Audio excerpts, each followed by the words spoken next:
Your 3-minute question and answer period for the CWB Financial Education Challenge will now begin. How did you develop the curriculum or content for your program? Did you engage any partners?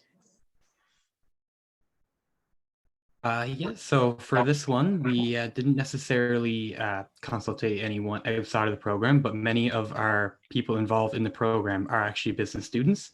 So we do have a fair amount of education in it, and we did also consult teachers who are well educated in the area. How do you measure the long-term impact of your program on participants? So we measure through our activities and our questionnaires that are brought back to us, and we constantly check in with those that we did our program with to see how they do and how they're doing now, and if it has improved their financial literacy.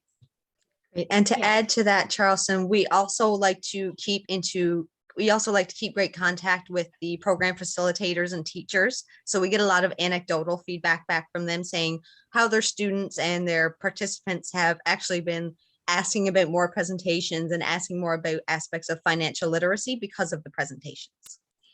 Right. And a lot of the times we'll be referred out to other people, as for example, our Special Olympics tier has been offered nationally and hopefully will continue to be.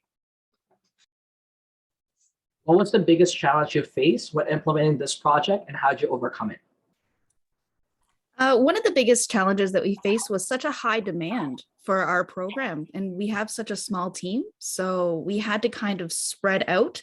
And we are still working with people who have reached out to us to this day to make sure that we can, spread the financial literacy to everyone.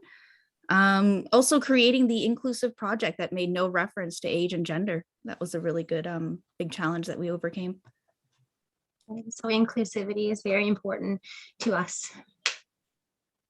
How did your team secure funding for this project? So actually, where we are just an educational workshop, we actually do not need any sort of funds to run our programs. All of our programs are made by our Enactus members and various business students. And we usually use facilities provided by community centers and schools. So there isn't really a lot of funding to be used. How do you market your project to your target audience?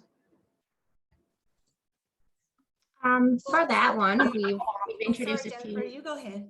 Sorry, I was just going to say we've introduced some new platforms to get our project out there. So we created a Facebook public page, and we also made those resources. Thank you.